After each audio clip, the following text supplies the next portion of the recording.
Assalamualaikum warahmatullahi wabarakatuh. Perkenalkan saya Arif dengan akhiran NIM 124. Di sini kami dari kelompok 1 ingin mempresentasikan terkait materi kelompok kami yang berjudul Manajemen Kesehatan dan Keselamatan serta pencegahan kerusakan lingkungan. Nah, kita masuk ke bagian yang pertama, yaitu apa sih itu pengertian dari manajemen risiko kesehatan dan keselamatan kerja atau dikenal dengan manajemen K3. Tentunya manajemen risiko K3 ini sendiri itu adalah suatu cara bagaimana cara kita mengelola kesehatan dan keselamatan kerja secara sistematis dan terstruktur sehingga menjamin keselamatan para pekerja yang ada pada suatu proyek. Nah, tentunya tujuan dari manajemen risiko dan keselamatan kerja ini ada 3. Yang pertama tentunya yang utama melindungi atau menjamin hak-hak keselamatan para pekerja. Jadi sudah menjadi kewajiban perusahaan untuk menjamin keselamatan para pekerjanya dengan memberikan APD yang lengkap serta memberikan asuransi jaminan kesehatan. Yang kedua itu menjamin keselamatan orang-orang yang berada di area sekitaran pekerja. Jadi tidak hanya para karyawan saja yang dilindungi, tetapi perusahaan juga harus wajib melindungi orang-orang yang berada di sekitaran tempat kerja. Nah, yang terakhir itu tentunya menjaga dan merawat peralatan-peralatan yang digunakan oleh para pekerja. Jadi sehingga tidak terjadi kerusakan-kerusakan peralatan yang menimbulkan kecelakaan kerja. Untuk demikian materi dari saya. Untuk selanjutnya akan disampaikan oleh teman saya. Assalamualaikum warahmatullahi wabarakatuh. Perkenalkan, nama saya Vianeta Lundu dengan NIM C201224149. Nah, saya akan menjelaskan tentang penilaian risiko dalam kesehatan dan keselamatan kerja. Penilaian risiko dalam kesehatan dan keselamatan kerja atau biasa disebut K3 adalah proses sistematis untuk mengidentifikasi, menganalisis, dan mengevaluasi risiko yang dapat membahayakan kesehatan dan keselamatan pekerja di tempat kerja. Nah, adapun langkah-langkah dalam penilaian risiko K3, yang pertama ada identifikasi bahaya dengan mengidentifikasi semua potensi bahaya yang ada di lingkungan kerja seperti bahan kimia yang berbahaya, peralatan yang tidak aman, atau kondisi lingkungan yang beresiko, misalnya ada kebisingan atau ada getaran. Nah, yang kedua ada analisis risiko. Dengan menilai kemungkinan terjadinya kecelakaan atau penyakit akibat bahaya yang telah diidentifikasi, hal ini melibatkan penilaian terhadap seberapa sering pekerja terpapar bahaya tersebut dan seberapa serius konsekuensi jika bahaya tersebut terjadi. Yang ketiga ada evaluasi resiko. Nah, kita dapat menggunakan matriks resiko untuk mengevaluasi tingkat resiko yang ada. Hal ini membantu dalam menentukan prioritas tindakan pengendalian yang harus diambil. Resiko dapat dikategorikan sebagai rendah, sedang, dan tinggi. Yang keempat ada pengendalian resiko. Dengan mengembangkan dan menerapkan langkah-langkah pengendalian untuk mengurangi atau menghilangkan resiko, hal ini bisa termaksud dalam beberapa hal. Yang pertama ada eliminasi atau menghapus sepenuhnya bahaya yang ada. Dan yang kedua ada mengganti bahan atau proses berbahaya dengan yang lebih aman. Dan yang ketiga ada menggunakan alat pelindung diri atau APD. Dan yang terakhir memberikan pelatihan kepada pekerja tentang cara bekerja dengan aman. Yang kelima atau yang terakhir ada monitoring dan tinjauan. Jadi secara rutin memantau dan meninjau efektivitas langkah-langkah pengendalian yang telah diterapkan. Nah, hal ini melibatkan pengkajian ulang, penilaian risiko secara berkala atau ketika ada perubahan yang ada di tempat kerja. Perkenalkan, nama saya Safira Yunita dengan NIM C201222171. Di sini saya akan menjelaskan materi mengenai ketiga, yaitu cara meminimalkan risiko. Manajemen risiko dibuat untuk mengelola dan meminimalkan risiko K3 sekecil mungkin, sehingga tidak akan menyebabkan kecelakaan kerja dan penyakit akibat kerja. Manajemen risiko merupakan rangkaian kegiatan yang terdiri dari yang pertama ada persiapan. Pada tahap awal, perlu dilakukan persiapan yang terdiri dari penentuan tanggung jawab kegiatan, ruang lingkup manajemen risiko K3, hingga metode dan waktu pelaksanaan kegiatan. Yang kedua adalah identifikasi bahaya potensial. Pada tahap ini dilakukan identifikasi bahaya potensial, yakni bahaya yang berpotensi menyebabkan kecelakaan atau gangguan kesehatan bagi orang-orang yang ada di sekitarnya. Bahaya potensial ini meliputi bahaya fisik, bahaya kimia, bahaya biologi, bahaya ergonomi, bahaya psikososial, serta bahaya limbah. Yang ketiga adalah analisis resiko. Sumber bahaya yang ada di perusahaan yang telah diidentifikasi harus dinilai untuk menentukan tingkat resiko yang merupakan tolak ukur kemungkinan terjadinya kecelakaan kerja dan penyakit akibat kerja. Yang keempat adalah evaluasi resiko. Evaluasi resiko adalah membandingkan tingkat resiko yang telah dihitung dalam tahap analisis resiko sebelumnya dengan standar yang akan digunakan. Yang kelima adalah pengendalian resiko. Risiko yang telah dievaluasi dan dianalisis diberikan rekomendasi pengendalian yang sesuai. Prinsip pengendalian risiko meliputi 5 hierarki, yaitu menghilangkan bahaya atau eliminasi, menggantikan sumber risiko dengan sarana atau peralatan lain yang tingkat risikonya lebih rendah atau tidak ada, melakukan rekayasa atau pengendalian secara teknik, melakukan pengendalian secara administrasi, serta penggunaan alat pelindung diri atau APD. Cara yang keenam dan yang terakhir adalah komunikasi dan konsultasi. Informasi resiko dan rekomendasi pengendalian harus dikomunikasikan kepada penanggung jawab area kerja agar dapat diwujudkan secara nyata. Komunikasi ini meliputi juga edukasi dan diskusi mengenai pentingnya manajemen resiko serta pengetahuan tentang bahaya di area kerja terkait. Assalamualaikum warahmatullahi wabarakatuh. Perkenalkan, saya Isra Mawarni TS dengan NIM C201222245. Baik, adapun poin keempat atau bagian D, yaitu bahaya lingkungan kerja dan sistem keselamatan kerja. Dan yang pertama yaitu bahaya dari segi keselamatan. Yang pertama ada bahaya pada permukaan, di mana pekerja berjalan dan bekerja. Dan yang kedua ada bahaya mekanik. Yang ketiga ada bahaya elektrik. Dan yang keempat ada bahaya ruang terbatas, dan yang kelima ada bahaya kejahatan di tempat kerja, dan yang keenam bahaya kebakaran dan ledakan.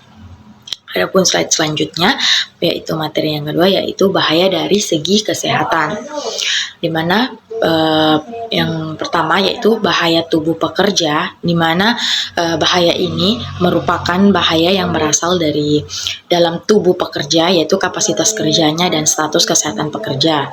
Dan yang kedua ada bahaya perilaku kesehatan, di mana bahaya perilaku ini merupakan bahaya yang terkait perilaku pekerja. Contoh dari bahaya ini mode rambut panjang pada pekerjaan yang menggunakan mesin 15 berputar, terus kebiasaannya juga menggunakan telepon genggam pada saat bekerja, atau kebiasaan merokok, aktivitas fisiknya yang rendah, dan pola makannya juga tidak baik.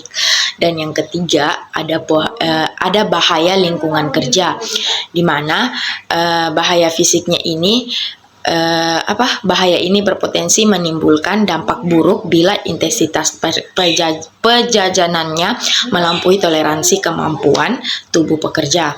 Dan yang keempat ada bahaya fisik, di mana terdiri dari bahaya mekanik, bising, getar, suhu ekstrim, panas dan dingin, cahaya, tekanan, radiasi pengion dan non-pengion.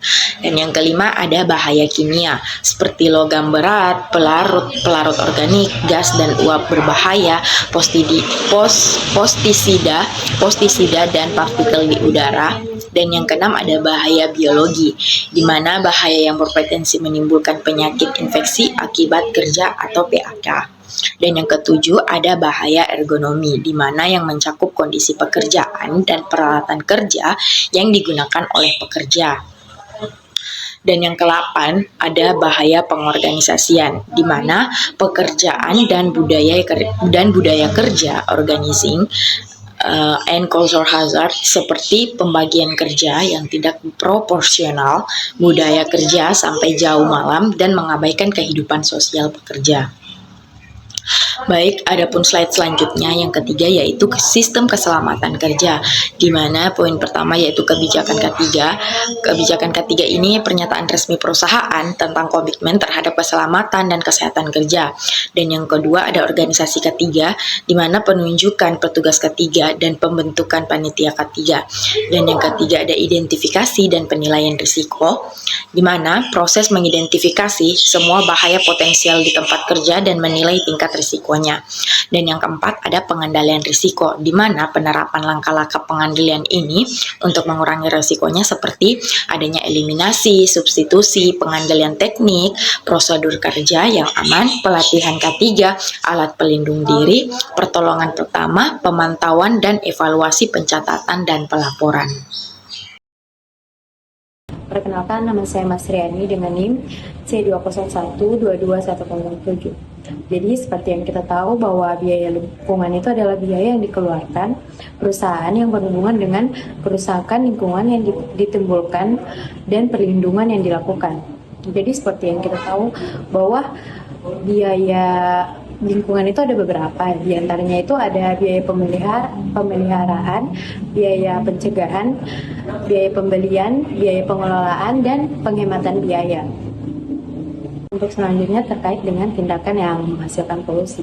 Jadi seperti yang kita tahu ya, bahwa polusi itu adalah masalah global yang memerlukan solusi kolektif. Dan kita harus mengubah perilakunya kita atau kebiasaan sehari-hari untuk mengurangi dampak negatif terhadap lingkungan. Jadi mari kita jaga planet kita untuk generasi yang mendatang. Jadi tindakan yang menghasilkan polusi ini tidak hanya membahayakan kesehatan manusia, tetapi juga membahayakan makhluk lainnya. Jadi mari kita mengambil langkah-langkah serius untuk mengurangi emisi gas rumah kaca, menghemat sumber daya alam, dan juga mengembangkan teknologi ramah lingkungan. Jadi mari kita menjadi bagian dari solusi dengan mengikuti gerakan lingkungan, mendukung kebijakan hijau, dan mengedukasi masyarakat tentang pentingnya menjaga lingkungan. Perkenalkan, nama saya Sri Wayuni dengan NIM C20122127. Di sini saya akan menjelaskan materi yang berkaitan dengan perubahan yang menyebabkan resiko lingkungan. Jadi di sini ada dua perubahan. Yang pertama karena faktor manusia dan yang kedua karena faktor alam. Jadi faktor manusia itu terbagi atas beberapa poin. Yang pertama itu pencemaran. Pencemaran ini disebabkan oleh pencemaran udara, pencemaran air, dan pencemaran tanah. Terus yang kedua itu ada deforestasi, yaitu penebangan hutan secara masif tanpa pencemaran yang matang, yang dimana menyebabkan habitat yang di dalam hutan itu hilang. Terus yang ketiga itu ada penebangan liar, yang dimana itu melakukan penebangan secara liar yang menyebabkan hilangnya habitat hewan di hutan tersebut. Terus yang terakhir itu ada eksploitasi sumber daya laut, yang dimana ini melakukan penangkapan ikan secara besar-besaran, yang dimana itu menggunakan bom ikan atau jaring trawl yang menghancurkan terumpu karang. Baik, yang kedua itu ada faktor alam yang menciptakan kerusakan lingkungan. Jadi di sini ada dua poin faktor alam yang menciptakan kerusakan lingkungan. Yang pertama itu karena perubahan iklim, yang dimana terjadinya pemanasan global yang memicu naiknya suhu bumi, mencairnya es kutub utara, dan melakukan perubahan pola cuaca. Terus yang kedua itu ada bencana alam. Bencana alam ini seperti gempa bumi, tsunami, letusan gunung berapi, dan badai tropis yang menyebabkan kerusakan fisik terhadap lingkungan. Assalamualaikum warahmatullahi wabarakatuh. Perkenalkan, nama saya Irma Damianti dengan NIM C20122276. Baik, di sini saya akan menjelaskan mengenai pencegahan kerusakan lingkungan. Pencegahan kerusakan lingkungan ini memiliki strategi untuk mengurangi lingkungan. Yang pertama itu ada pengaturan tata ruang. Yang kedua itu perlindungan sumber air. Yang ketiga ada monitoring dan evaluasi. Yang keempat ada kelompok sadar lingkungan. Yang kelima ada produksi bersih. Yang keenam pengolahan limbah industri. Yang ketujuh ada lingkungan peraturan global dan regional. Yang kedelapan itu berkendara dengan bijak. Yang terakhir atau yang kesembilan, kurangi membakar sampah. Pencegahan kerusakan lingkungan, strategi untuk mengurangi dampak lingkungan. Saya akan menjelaskan mengenai strategi-strategi yang dapat diterapkan untuk mengurangi dampak kerusakan lingkungan. Yang pertama itu pengaturan tata ruang, yang dimana pengaturan tata ruang ini bertujuan untuk merencanakan penggunaan lahan secara efektif dan berkelanjutan dengan mengatur pemukiman, industri, dan ruang terbuka hijau. Kita dapat mencegah konversi lahan yang tidak terencana dan menjaga keseimbangan ekosistem. Yang kedua itu ada perlindungan sumber air. Perlindungan sumber air ini melibatkan pengolahan dan pelestarian sumber-sumber air seperti sungai, danau, dan mata air. Upaya ini penting untuk memastikan ketersediaan air bersih dan mencegah pencemaran yang dapat merusak ekosistem akuatik. Yang ketiga itu ada monitoring dan evaluasi. Ini adalah proses untuk mengawasi kondisi lingkungan dan efektif kebijakan yang diterapkan. Dengan melakukan evaluasi berkala, kita dapat mengidentifikasi masalah lebih awal dan mengambil tindakan yang diperlukan untuk memperbaikinya. Yang keempat itu kelompok sadar lingkungan, yang dimana pembentukan kelompok sadar lingkungan dapat meningkatkan kesadaran masyarakat tentang pentingnya lingkungan. Kelompok ini dapat berbagai kegiatan seperti kampanye edukasi, penghijauan, dan pembersihan kawasan. Salah satu contohnya ini seperti selebgram yang bernama Pandarawa. Pandarawa itu dia mengedukasi masyarakat. Mereka terjun langsung dengan membuat video-video di mana mereka itu membersihkan sungai atau laut yang terkotor di Indonesia. Mereka selalu mengedukasi, mengajak masyarakat untuk membersihkan sampah-sampah yang ada di danau atau di laut di tempat dorang membersihkan. Mereka selalu pergi, salah satunya itu ada di Makassar, Kota Makassar, Lampung, dan Jakarta juga ada. Dan sekitarnya mereka sudah banyak pergi ke kota-kota lainnya untuk membersihkan sampah tersebut dan mengedukasi dan mengajak masyarakat untuk membersihkan. Tuh, yang kelima itu ada produksi bersih. Produksi bersih ini ada pendekatan yang mengutamakan efisiensi dan berkelanjutan dalam proses edukasi. Proses produksi dengan mengurangi limbah dan meminimalkan penggunaan bahan berbahaya. Industri dapat berkontribusi dapat berperlindungan lingkungan. Yang keenam itu ada pengolahan limbah industri. Pengolahan limbah industri ini yang baik sangat penting untuk mencegah pencemaran. Ini termasuk pemisahan, daur ulang, dan pengolahan limbah sebelum dibuang. Dengan cara ini, dampak negatif terhadap lingkungan dapat diminimalkan.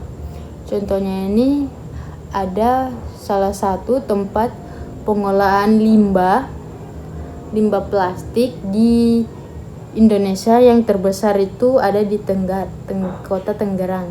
Itu ada mereka itu memisah-misahkan botol-botol plastik yang dapat digunakan dan mereka mendaur ulang. Habis mereka cuci bersih, mereka memotong-motong dan serpihan-serpihan hasil pemotongan itu mereka mendaur ulang menjadi botol plastik yang akan digunakan. Yang ketujuh itu ada lingkungan pengaturan global dan regional. Kerjasama internasional dan regional dalam pengaturan lingkungan sangat penting. Konvensi dan perjanjian global dapat membantu negara-negara untuk bekerja sama dalam mengatasi isu-isu lingkungan lintas batas seperti perubahan iklim dan penurunan aneka-ragaman hayati. Yang kedelapan itu berkendaraan dengan bijak. Mengemudi kendaraan secara efisien seperti menghindari akselerasi yang mendadak dan menggunakan transportasi umum dapat mengurangi emisi gas rumah kaca. Selain itu, menggunakan kendaraan ramah lingkungan seperti sepeda atau kendaraan listrik juga dianjurkan. Ya, yang terakhir itu ada kurangi membakar sampah. Membakar sampah dapat menghasilkan polusi udara dan mempengaruhi kesehatan manusia serta ekosistem. Oleh karena itu, kita penting untuk mengurangi praktik dengan menerapkan metode pengolahan sampah yang lebih ramah lingkungan seperti daur ulang dan komposting. Sebelumnya saya perjelaskan tentang salah satu influencer yang berhasil mendaur ulang sampah untuk membuat sekolah. Mereka mendaur ulang sampah menggunakan botol plastik sampah dan membuat kotak-kotak atau rubik-rubik yang kotak begitu untuk membangun sampah, dan itu baru ada di Indonesia sepertinya. Ya, baik, dengan menerapkan strategi ini kita dapat berkontribusi pada perlindungan lingkungan dan menjaga keseimbangan ekosistem untuk generasi mendatang. Sekian dari saya, terima kasih. Assalamualaikum warahmatullahi wabarakatuh. Baik, di sini saya akan menanggapi tentang melihat dampak lingkungan di Kota Palu. Kita memiliki 3 strategi yang relevan dengan kondisi di Kota Palu. Strategi apa yang kira-kira digunakan dan hambatan apa yang dihadapi dalam menjalankan strategi tersebut serta memberikan solusi dari hambatan tersebut. Baik, langsung saja. Contoh yang pertama itu pengolahan sampah. Di Palu, masalah pengolahan sampah sangat ketara, terutama setelah bencana gempa tsunami pada tahun 2018 atau tepat dengan tanggal 28 September 2018, di mana banyak puing-puing bangunan dan sampah rumah tangga mengotori lingkungan. Strateginya itu program pemulihan lingkungan, pemerintah dan LSMS bekerja sama untuk membersihkan area terdampak dan mengelola sampah. Hambatannya itu sumber daya yang terbatas, keterbatasan anggaran dan tenaga kerja. Solusinya itu relawan dan partisipasi masyarakat. Mengajak masyarakat untuk terlibat dalam kegiatan bersih-bersih atau penyuluhan tentang pengolahan sampah. Dan juga di kawasan yang kedua itu ada di kawasan Pasar Palu. Masalah tumpukan semakin parah, masyarakat mengeluh bau yang tidak sedap dan polusi yang mengganggu kesehatan. Tindakannya itu operasi bersih-bersih. Pemerintah daerah bersama komunitas melakukan operasi bersih-bersih secara rutin untuk mengatasi penumpukan sampah. Tantangannya itu kesadaran masyarakat yang masih rendah. Banyak pedagang dan pengunjung pasar yang masih membuang sampah sembarangan. Yang kedua itu pembangunan ruang terbuka hijau. Setelah bencana, upaya pembangunan kembali ruang terbuka hijau menjadi prioritas. Namun masih ada saja kendala dalam pelaksanaannya. Tindakan itu revitalisasi taman kota, proyek untuk merenovasi taman-taman kota dan menambah tanaman hijau dilakukan, namun proses lambat. Tantangannya itu masih saja sama, anggaran yang terbatas. Banyak proyek terhambat karena keterbatasan dana dari pemerintah. Yang ketiga itu kebakaran hutan dan lahan. Kebakaran hutan menjadi masalah serius di sekitaran Palu, merusak ekosistem dan menyebabkan polusi udara. Tindakannya itu penerapan pemantauan dan penanggulangan. Tim pemadam kebakaran dan relawan melakukan pemantauan dan upaya penanggulangan kebakaran di daerah rawan. Tantangannya itu kurangnya sumber daya, keterbatasan alat dan personel untuk menangani kebakaran secara efektif. Yang keempat itu ada penggunaan energi terbarukan. Penerapan energi terbaru ini masih dalam tahap awal. Meskipun terdapat potensi besar di daerah ini, tindakannya itu proyek surya. Beberapa sekolah dan fasilitas umum memulai dipasang panel surya, namun masih dalam skala kecil.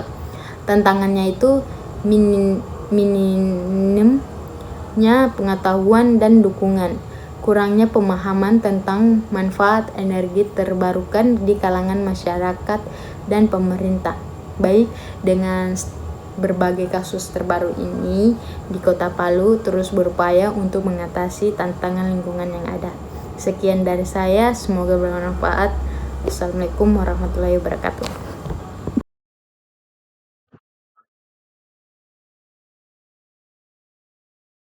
Nah, selanjutnya kita masuk pada studi kasus pada proyek pembangunan apartemen Taman Sari Amata yang berada di Yogyakarta dan dilakukan oleh Hartono dan kawan-kawan di tahun 2019.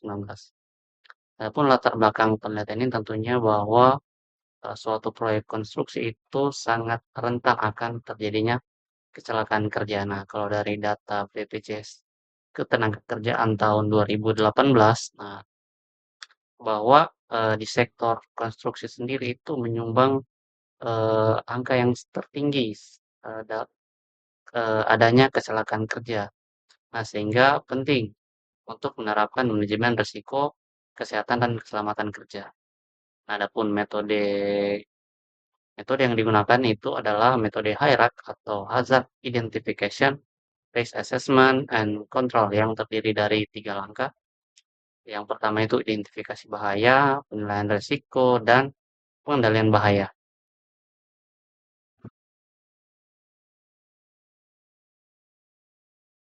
Nah, di sini bisa kita lihat bahwa ini adalah tabel hasil analisa level risiko yang dilakukan oleh peneliti tersebut.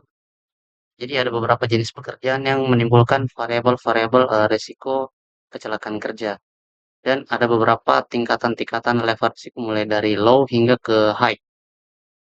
Bisa kita lihat bahwa jenis pekerjaan yang memiliki tingkat risiko yang paling tinggi itu adalah pemasangan framework slab yang berisiko pekerja tersandung material ataupun pekerja tergores dan tertusuk material. Nah, adapun strategi pengendalian risiko yang dapat dilakukan itu menggunakan yang mengikuti metode hierarki. Yang pertama, eliminasi. Jadi, menghilangkan sumber bahaya seperti membersihkan area proyek dari sampah material yang berserakan dan memotong bagian besi yang tajam agar tidak melukai pekerja. Yang kedua itu administrasi. Jadi, menetapkan standar operasional prosedur SOP. Jadi, perusahaan harus menerapkan SOP yang ketat dan melakukan safety morning talk setiap pagi untuk meningkatkan kewaspadaan kerja terhadap potensi bahaya. Yang terakhir itu tentunya yang utama adalah menggunakan alat pelindung diri atau APD. Jadi, perusahaan wajib menyediakan APD untuk digunakan oleh karyawannya seperti menggunakan helm, sarung tangan, sepatu keselamatan, dan kacamata pelindung. Nah, APD ini tentunya membantu melindungi pekerja dari potensi kecelakaan yang tidak dapat dihilangkan. Nah, studi ini menunjukkan bahwa metode HIRAC efektif dalam mengidentifikasi, menilai, dan mengendalikan risiko di lokasi tersebut. Penerapan manajemen risiko ketiga yang sistematis dan disiplin dapat secara signifikan menurunkan angka kecelakaan kerja. Adapun kesimpulan dari materi kelompok kami yaitu manajemen kesehatan dan keselamatan kerja sangat penting untuk melindungi kesehatan dan keselamatan pekerja dari risiko yang ada di tempat kerja. Nah, proses penilaian risiko meliputi identifikasi, analisis, evaluasi, dan pengendalian risiko adalah kunci untuk menciptakan lingkungan kerja yang aman. Selain itu, kerusakan lingkungan akibat aktivitas industri dapat menimbulkan biaya yang signifikan. Oleh karena itu, strategi-strategi seperti pengaturan tata ruang dan perlindungan sumber daya diperlukan untuk mengurangi dampak lingkungan. Baik, saya punya pertanyaan kepada kelompok 1. Apa saja indikator keberhasilan manajemen K3 di suatu perusahaan?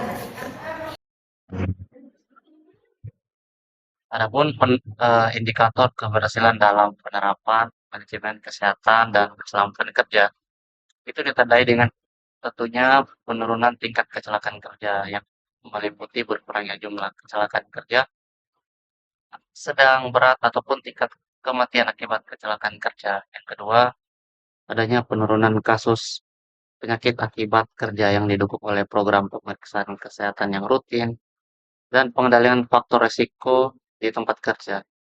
Yang ketiga, peningkatan produktivitas kerja sebagai hasil dari lingkungan kerja yang aman dan nyaman, serta berkurangnya absensi pekerja akibat cedera atau penyakit. Yang terakhir itu adanya tingkat kepuasan dan loyalitas pekerja, yang terlihat dari meningkatnya rasa aman, kenyamanan, dan loyalitas pekerja terhadap perusahaan. Oke, demikian dulu penyampaian materi dari kelompok kami. Semoga apa yang kami sampaikan dapat bermanfaat. Akhir kata, wassalamualaikum warahmatullahi wabarakatuh.